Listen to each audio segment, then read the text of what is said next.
I am such a girly girl. I like the pink ones. I like to play with the pink balls. They're cute. I don't like the green ones are so ugly and just bleh. This is Big Dink Energy, the pickleball podcast that's half insight, half nonsense, and all entertainment. If you love pickleball, don't take yourself too seriously and think a little trash talk makes the game better, welcome home. This is the place where life and pickleball intersect. We celebrate the chaos, call out the nonsense, and put the fun back in dysfunction. You're either in or you're out. And if you're still listening, you're in. So let's go. Big Dink Energy starts now. Don't get swung on. It's the knick-knack paddywhack still riding Cadillac. Thanks, Luda. Okay. No, it is, though, the Big Dink Energy podcast coming to you large and in charge right now, free of charge. Ooh, yes. Look at that rhyme. You know it. Good job. Good job. Freaking Harry Mack over here. Listen. We are professionalists almost. Now, there are a million apps. Let me ask you this. There's a million apps for tracking your score. Ladies, how many, though? How many for tracking your memories? 0. Paddle Princess? Now there's one. Yes, there is one. Thank you for cracking the code on that. Dink and Dash, the app, is changing that. Badges, journals, photos, Pickle Pals, your whole pickleball story in one place. Get it! It's coming soon. Follow at Dink _ dash now. Follow Dink _ dash now. I don't even know what I'm saying. Dink and Dash. Go find it. Underscore. Wherever you get apps, go get it. When it's ready. You startled me. Oh my gosh, that was hilarious. Okay, so recently someone asked in a pickleball face group. Oh, what is it? Ooh, Facebook group? Yeah, what did I say? The Book of Face group. Did I say face Yeah, you group? said face group. The Book of Face. Okay, the Book of Life. What's the big deal, of course, about optic green pickleballs? Already get out of here. Already, I'm done. Why do people refuse to play with orange or other colors? And some of the comments were, I want to share. Oh, so gosh. Go for it. Is this an older pickleball Facebook group? This is an older pickleball Facebook group. Not to be named. So one person said neon yellow green is the easiest color for the human eye to track, which That's is true. why it's most used. Well, another person said orange balls work better indoors because yellow disappears against the gym floors. All relative. And then one guy said, well, courts are just pickleball snobs. They pick a brand and that's the color and that's it. Oh, gosh. Okay. Okay, Harold. And another person said, the bossiest person gets to pick the ball. I would have to agree with that one. That is true. In our family, in our little group here, it is true that you are the bossiest and you always pick the ball. Someone else said they bring hot pink balls because they always get them back. Yep. Ooh, that's a good point. A bunch of people said people refuse to play with anything except the Franklin X40s. Snobs. But my personal favorite was, this is first world problems. Valid. I don't know. Valid, whoever We have some commented third that. world countries that are playing pickleball, so I don't know. Maybe this is their problem too. Yeah, I mean, other than water and food and all that kind of stuff. I don't think they're concerned with the color of the bowls. Right. I'm always concerned with the color of my balls. I check daily. Too far. Daily. hourly sometimes. Too far. Too far. Then you had people saying, I'm colorblind, so it does matter. Yellow disappears against trees, and orange disappears against wood floors, and pink works great, and blue balls in Minnesota. So basically, nobody agrees. And what are our thoughts on that? I just feel like pickleball has so many unwritten rules about the most randomest things. Oh, yeah. It's like if somebody just shows up with a football, like people just play. Right. But it's like, do you have the right ball? Do you have the right paddle, the right brand, the right color? It's like, can't we all just get along? Can't we just play? Like, Can we just play? Gracious. Now, I do understand, there are some shitty balls. Oh, that's out there. That's a medical problem. Like if you got your balls from the Dollar Tree, oh, okay. they're I see not what going you're to saying. work. And I get that. But the color, like, I guess I just don't care. No, it's not a color thing for me. I don't care. Although, if you were lucky, one of the lucky ones out there that get some Dinkin balls when they were around, they were hot pink. I love are. Dinkin balls. Dinkin And balls, yeah. to be honest, like I am such a girly girl, hence Paddle Princess. I like the pink ones. I like to play with the pink know, they're balls. cute. I don't like the green ones are so ugly and just bleh. Like, why can't we have fun and bring happiness and girly fun things to pickleball? I bet Scientifically, I mean, they are right. The neon yellow, True, that's I why get you see the guys on the side of the road, they have the neon yellow vests because Which it the totally human makes eye does sense. catch that the quickest. Yeah, it totally makes sense, and I totally get that. But I mean, if somebody's out there playing with a pink ball, like this happened to us at an open play, we were playing just with one of the Dink balls. That's just what we had, and then somebody came in and they're like, "Can we use my ball?" And I'm like, "Okay, like come on, I think half the people complaining like probably don't even bring their own. My balls, duper's a 2. I don't care what you play with. I know, same. I don't care. Yeah. I'm just there to have fun. Can and we if a just pink play? ball makes me a little bit more happy than a green ball, I'm gonna play with the pink ball. Yeah, just whatever's available. If it actually, bounces, Yeah. and it doesn't just hit the floor and roll because it's from the Dollar Tree, Yeah. And I get there's a difference between the indoor and outdoor, and it does make a difference. I get that. It does. But this was more about the color, and I think we don't base the balls on the color of their skin. But on the context of how they Content of their character. How they work. how they work. It's a famous speech. You should at least get there for a couple lines. I did say it right. Okay. We're not going to judge the balls on the color of No, their skin, I but have on the the same- content of their working ability to play pickleball. I have a dream myself. I've had that dream about pickleball several times. Yeah. I don't care about the color. Those aren't the only balls I dream about. Listen. Yeah, that's right. I'm just saying, look, pickleball might be the only sport where someone brings the ball and they're still getting judged for it. Like, you just can't do enough. But like the person who said that I'm intrigued by the person who said that they were colorblind. So it matters to them. I mean, I would guess. Because I don't know. like I would be interested to see like How do dogs see it? In black and white? I don't know. Ask the dogs. You know, Now I'm they lick interested. them They for sure. do. They lick them for sure. I'm gonna go down a whole rabbit hole now. Yeah, if you're colorblind, get up in our comments. Yeah, Let if us you're know what you colorblind, let see. us know. Actually, I mean, I would assume it would make a difference, but I don't know how. Like, actually, That's my if they don't thought see process. green, do they see? Chartreuse. No, that's green. I don't know. Chartreuse yellow. So yeah, Is I'm that interested to know that. And then also, like, if you really care about your ball color, let us know. Yeah, tell us what you think about your balls. Send us some pictures about your balls if you want to. The more the merrier. Send us pictures of the I mean, balls. I'm not a doctor. I'll take a look, though. Yeah. Let you know. For sure. Yeah, We need to absolutely. know what balls you're using. And BDE Podcast. Have your wife hold your balls up for us. BDEpodcast.com. Oh my God. BDE Podcast. We are immature. BDEpodcast.com.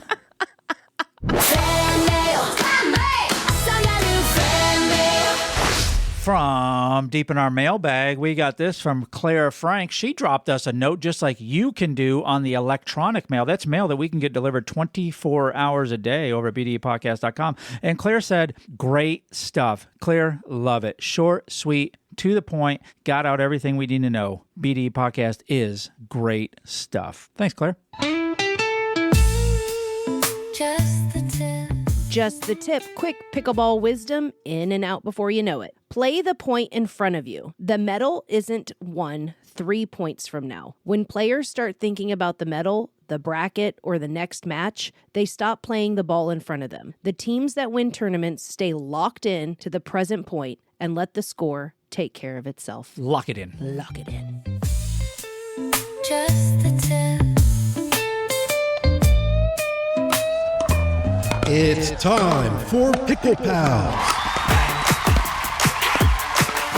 Okay, listen, I may be fangirling just a little bit with this guest, but our guest toured the world with Kiss, Motley Crue, Jefferson Starship, just to name a few, as a professional keyboard player, and then he traded his keyboard for pickleball paddle and built an empire. He founded the official NPL, National Pickleball League, with over 2,000 players across America, and you get to see why that's important. Invented the Slam Master Pro training paddle, and oh yeah, he's the president of a free streaming TV network dedicated entirely to our sport, pickleball. From Connecticut, rock star turned pickleball mogul, Gordon Gebert is with us. Thank you, Gordon, so much for being here. Yeah. Yeah, I got to pay you for that intro. That was awesome. I'll just follow you around everywhere and do that for you. Very cool. Oh my gosh, dude. It's awesome to finally hook up with It you. is, man. It is. Yeah. And we're so closely connected with our connection to New England. So I absolutely love this. And then obviously, the rock star that you are. You toured with Kiss, Motley Crue, Starship. You played keyboard for Ace Frehley, the spaceman, right? And now you run a rec pickleball league. What happened? what happened? Well, I'm doing it to stay out of trouble. I got So- you. This is your second life. You're running from the law somehow. Exactly. So I survived all the rock stuff. I Yep, got you. yeah. Yeah, no kidding, right? So, some of those groups, man. I mean, I don't know how you got out alive. Yeah. Yeah, it must have been all the brown M&Ms just written into the contract. Yeah. Well, no drugs. Never did drugs. Yeah, that's got to be hard to stay away from too, especially Yeah. in those circles for sure. Everybody's just handing you everything. Yeah. So I got to have. I mean, our guests. And selfishly, I have to have. Give me like one story from the road. Road stories. I mean, I could tell you crazy bet. stories. I've written 4 books actually. Oh, So- okay. What's the one? What's the one we got to get? Well, they're all great. I did. This one is all about a band called Angel. They were on Okay. Casablanca Records along with Kiss, and this is all my experience with that band and touring. And a very cool band because I got to play a lot of keyboards with them. And then I did Kiss and Tell, which is a whole expose. okay. Yes, That's the book to okay. get. Yeah. Okay. And I was best friends with Ace Frehley for 10 years. So Man. you want to talk about stories and everything. Yeah. I'll tell you a quick story. Yeah. All right. Yeah. So it's all about, remember Twisted Sister? Yes, of course. D. Yeah, Snyder. D. Snyder. Yeah. So, D was big in the New York area and, New York area and Yeah. everything. So D was a big showman. He was a Oh, huge, for sure. He was a great presence on stage. So he was doing this concert this one time, and he always likes to get, crowd participation, Mm-hmm. right? So he's yelling at this one crowd, you guys know how to rock and roll. And there was this one section that wasn't as exciting, and he was yelling at them, and you guys are lame over here. This section, you guys know how to rock. And he's pitting them against each other and Nice. everything, right? So he's going on and on all throughout the concert. And he goes, I can't believe how lame this section is. You guys don't know how to rock. You guys know how to rock and roll. Right? Yeah. So D walks off the stage getting ready for the encore. And his manager comes over and punches D in the face. Boom. Oh, no. He goes, what the hell is wrong with you? He goes, what? Wait. He goes, that section you're ranking on the whole concert? It's the handicap Oh, section. my God. Oh, my gosh. Oh, my God. D told me that story after all my stories I was telling him, and ended up in the Rock and Roll War Stories book. It was really That's cool. Awesome. That is great stuff Yeah. right there. So you wanted to be an astronaut, became a rock star, and your dream is to host NPL championship on the moon, right? Oh, yeah. Are you just allergic to normal life, or what's going on? I can't wait for Artemis to launch. I'm a big NASA fan. Yeah. So what was really cool, I think it was like 10 or 12 years ago, I had one of my Kiss fans read my book, Kiss and Tell, and saw that I wanted to be an astronaut. And this guy got in touch with me. He emailed me, and he goes, my brother's the head of NASA. And I go, you're kidding? What? And he goes, yeah. And I heard you're a huge NASA fan. He goes, I'm inviting you to the next launch. And Oh, I'm my going, gosh. no way. This is the most unbelievable. I've had Yeah. a blessed life. No Just- kidding. So I go, you got to be kidding. He goes, yeah, you're invited to come down to NASA, down to Florida. And the next launch was called Maven, and it was a Mars launch. Uh-huh. They were launching a ship to Mars. And I go, he goes, you could bring anybody you want, right? So Yeah. I had my girlfriend and my best friend, Bobby. Yeah. So we had to go through a security check and everything to go down there. And when we went down, it was they had the first moment we walked in to this, press conference and everything. And this guy's going, well, we got a celebrity here, this and that. And he points to me. And I'm like, oh, I'm looking Is around. a celebrity in the room with us? Yeah, where is he? Yeah. And they gave us carte blanche. Wow. We saw everything, and we were the closest you can be to Sure. a rocket taking off. Oh, my in the gosh. stands. It was an awesome experience. That's so It was awesome. fantastic. Yeah. I do have another story that's great. So I when the space shuttles were going off, I took a trip with my brother down to Florida, and that night the space shuttle was launching. I go, I got to go. And we Right. drove all the way down to Florida. I said, I'm still going. So I drove that night to go see the launch. I wanted to get as close as possible. And I drove right up to the gate where NASA is. Yeah. And the guy's with a clipboard and he goes, what's your name? I told him my name and I'm not on anything, you know. Sure. And he goes, no, you need to be a guest and everything. And there was a limo behind me. And I go, oh, man, I drove all the way down New York. I'm giving the whole story and Right. everything. I played with famous bands. And the guy goes, no, but he's telling me where to go to see the launch. Yeah. Meanwhile, a guy gets out behind me in the limo and he walks up to the gate and I didn't see him. You know, in back, he goes, what seems to be the problem here? Uh-huh. And I go, that's a familiar voice, right? And the guy goes, no, he's not on the guest side. Can't you let the young man in? It was Jack Nicholson. I was going to say Jack Nicholson. Yeah. So I did a good Jack Nicholson. Yeah. And it was Jack Nicholson my behind me. gosh. He goes, can't you let the young man in? I was like, oh, man, I got Jack Nicholson Nice. trying to. But they sent me over to a bridge, you know, to see Yeah. the launch. I was 5 miles away. Oh, yeah. And it was like, it was a night launch. It was like a nuclear bomb went off. It was like, boom, and the whole place lit up like daylight. I have it on video. Oh, man. I was cursing the whole time going, oh my God. You know, Yeah, watching no, it go up. It was deafening. So Well, you know, we have SpaceX here in Texas, and I've yet Yeah. to see a launch or anything, but I'm going to get to one. I mean, those are the Get things to one. that kind of sit with me too. I'm like, you know, these are just amazing things, you know? yeah. And when I had my pass from the guy from NASA, Yeah. I said I had every backstage pass imaginable and everything. This I treasure the most. Right. Yeah. That I got to see this Maven launch. You That's know, awesome. and it was really, really cool. Yeah. So your tagline for NPL is make your rec games count, right? Yep. Kind of explain that, and let's unpack what the NPL is so people who aren't familiar can get really familiar with it. Yeah.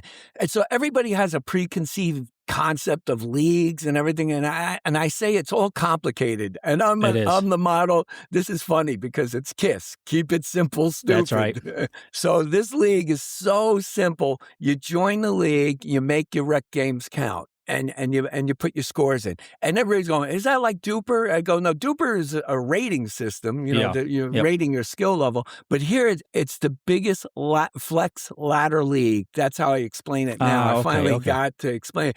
It's the biggest flex ladder league in the whole United States. So you join and you get all your friends to join in your area and you just put your scores in. That's fantastic. That's it. And you climb the ladder or drop down the ladder, and you go on the website and you can see who's ahead of you and who's behind you. Yeah. And you could do this statewide and then nationwide. You can see where you stand nationwide in the ladder. It's that's really pretty cool. Yeah. That is really, really cool. So how does somebody get into it? How does somebody join the NPL? Is it just go to the website and sign up, or what do you? Yeah, go to the website and sign up. It's pickleballnpl.com. Pickleballnpl.com. Or there's another website, USA-npl.com.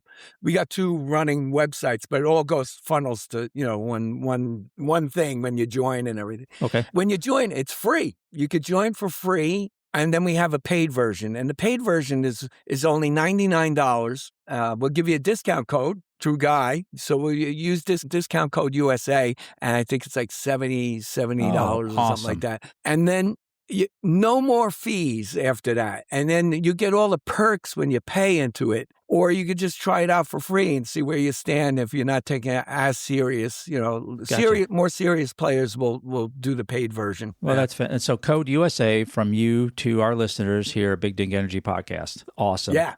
Okay, now you did all the rock star stuff. Now you got the NPL, but you're also the president of Pickleball Television Network, and that's free, right? And so how does that even happen? Yeah, so I don't want people to get confused with PBTV. It's two separate things. Okay. So we're Roku and all the streaming networks. Yeah, Apple, Verizon, all that stuff, Verizon and everything. And right now it's down. They're redoing it, refining it. They want to rename it the Global Pickleball Television Network or something like that. So I'm talking with this Mike Wiles and Jack Marafi, and they're the owners of the network, and they go through programming with me. So and I wanted to do more entertaining programs. Yeah. So I'm reaching out to like, Evan Slaughter. Yeah, Evan. Yeah. I'm reaching out to guys like that and do entertainment, all pickleball entertainment, not just watch matches. To me, I love watching a match. I'm a pickleball freak. Sure. But I want entertainment. Yeah, and that's kind of our angle on this too was, there's so many podcasts on pickleball that'll break down the matches and analyze this and all that. No, we want the rec player. Because I love pickleball. I love the humor that's in it. I love the sportsmanship that's in it. I love the camaraderie. And I want that to come across because there's so many more of us than there are the pro players. Yeah. And that's what NPL is all about. Is any age could join, any skill level. I mean, it's so vast, And I always enjoyed playing rec games, and I was such a pickleball junkie. When I started, I was playing 4 different places. Like in the morning, I go to play 2 hours. I go to lunch. You're on tour. I go play another 2 hours.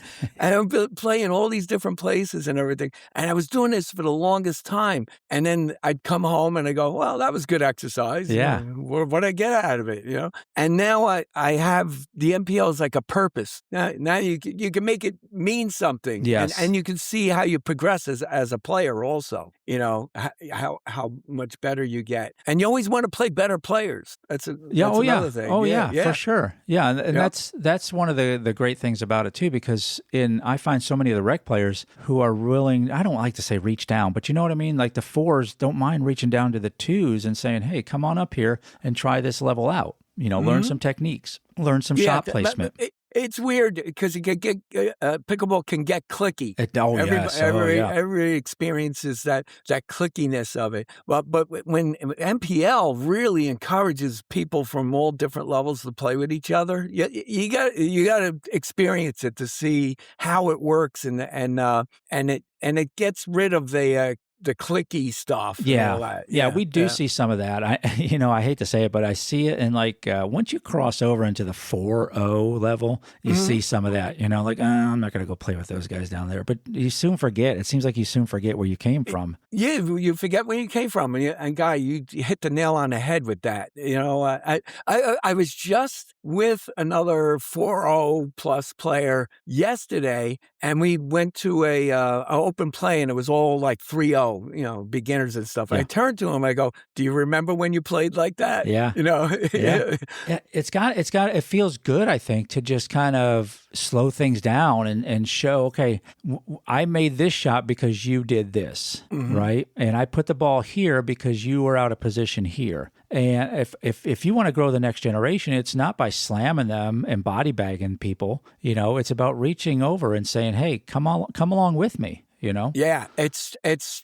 I'm so into strategy now. I teach and coach also. I'm all that IPTPA certified, PPR certified, all that stuff. And you're spot on with it too. I like smart players, know, and then you run into the bang. I love bangers because I could defend against bangers very easily because my hands are so quick because of the Slam Master. Yeah.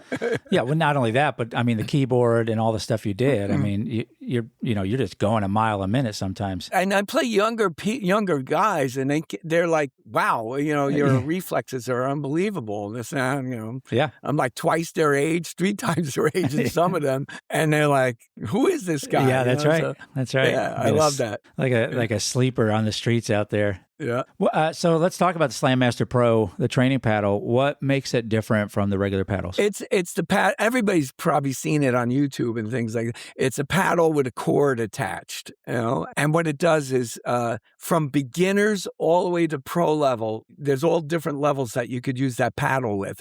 So I teach with it also. So when it's got a 7-foot cord. And the elasticity is custom made, which I did a lot of R&D to make this paddle the best it possibly can. So I'll hand it to a student. I say, all right, hit a couple of ground strokes, and you could correct all their mechanics with it. And a lot of coaches and pros and teachers don't pay attention to mechanics that much. They're more of the shot, right?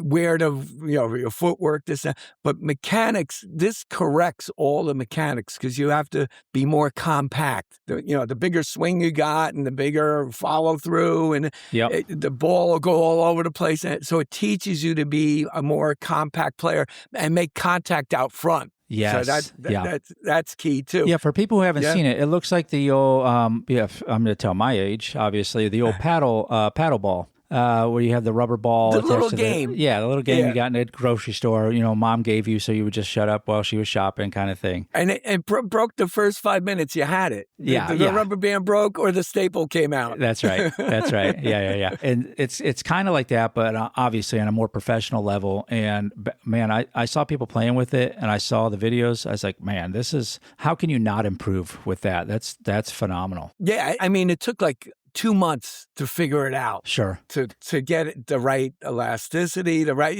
to do everything. I almost gave up on it because I copied it from the toy. So in the very beginning, I was stapling paddles with rubber bands and it wasn't working. I was like, oh man, I got to make this work. And I'm like a pit bull. I'm like, if I get an idea, I'm going to make it work. Yeah. And it took 2 months to figure it out. And the key was the cord. And getting the cord through the paddle. And there's a couple of knockoffs now. Don't get the cheap knockoffs. They're terrible. You can't do volleys with them and everything. The Slam Master is the paddle to train with. Go for the Slam Master Pro. It's the only way to go. You're going to be disappointed in anything else for sure. Yeah. So as we're coming down to the end here, I got to ask. So the rock star life, right? You toured the world, been to North Pole. You're building a pickleball empire. What is really for you, Gordon? What's the end game? 5 years from now, what does success look like for you? That I'm still waking up and small goals, right? Yeah.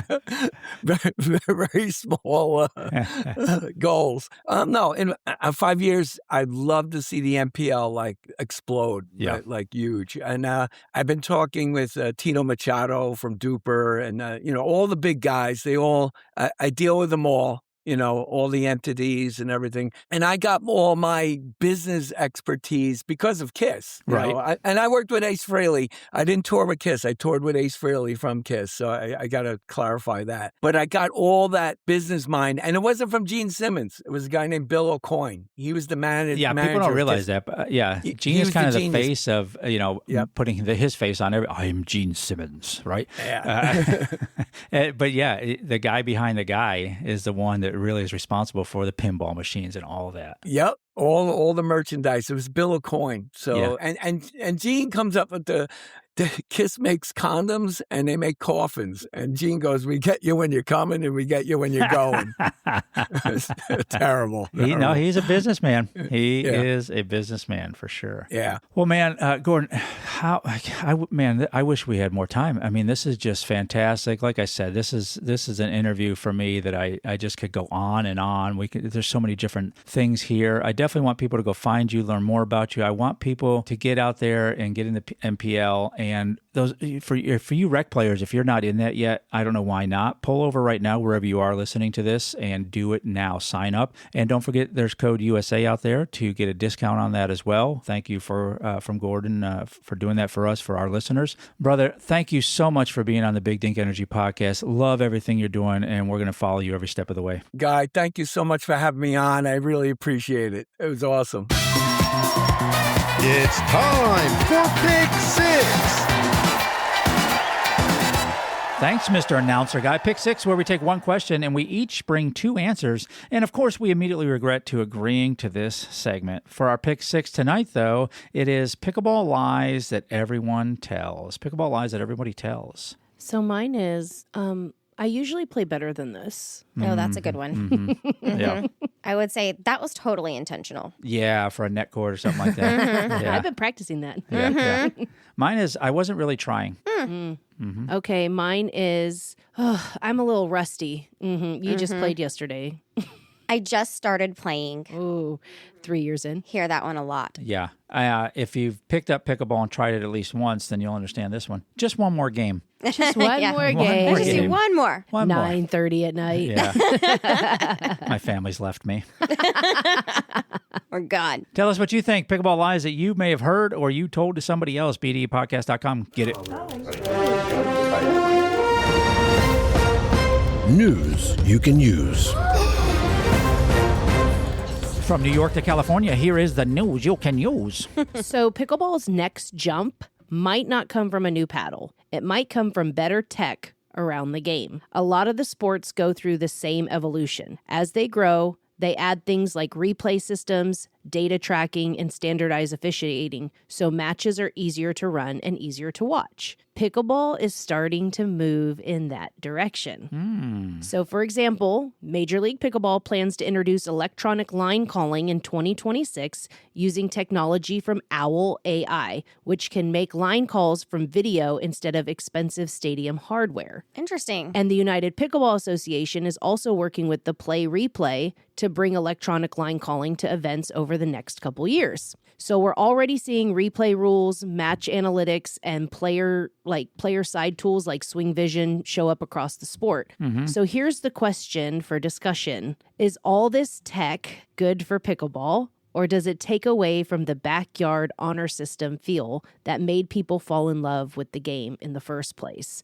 Because once line calls are automated, the was that out debate might finally disappear. And I really feel like that's what people show up to do. Some people live for that argument, So once it does become where you don't call your own line calls and stuff, what's going to happen? Yeah, I think for the rec player, most of our audience, for the rec player, I think play it like it was intended to be played. I agree. The electronics, it's obviously there's an expense with that, so court costs may go up with some of that stuff, and I don't think it's necessary. But when you're talking tournaments, $1 million prizes, stuff like that, I definitely want a little bit more professionalism. I agree with that. And we're going to have it. If we want to be considered for the Olympics, it's going to have to be that way, so too. You're talking about for like Foot the faults, professional and all of that. But, for your everyday rec play, I think I keep it Agreed. How it is. I think Yeah. that's what makes it fun. And it's almost like, you're back playing football,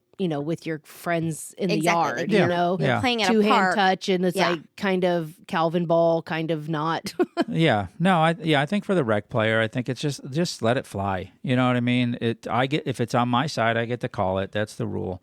You can say whatever you want to say, but if I said it's out, it's out. Right. And I think also for even the smaller like in-house tournaments, we don't need to be getting all that gear and all that. I don't want my prices going up, because you're outfitting your whole, facility with all this technology that I don't even need, and so, but that's a whole different story. And I think that should be on the podcast maybe next week. We should talk about, how facilities cater and who they should be catering to and who they should not be catering to. Sure. Yeah. So maybe that's something for next week. But as far as this, I think this is good for the professionals and for the, the tournaments that are money and all that kind of stuff. Then you don't have the people calling, balls out there. It's supposed to be.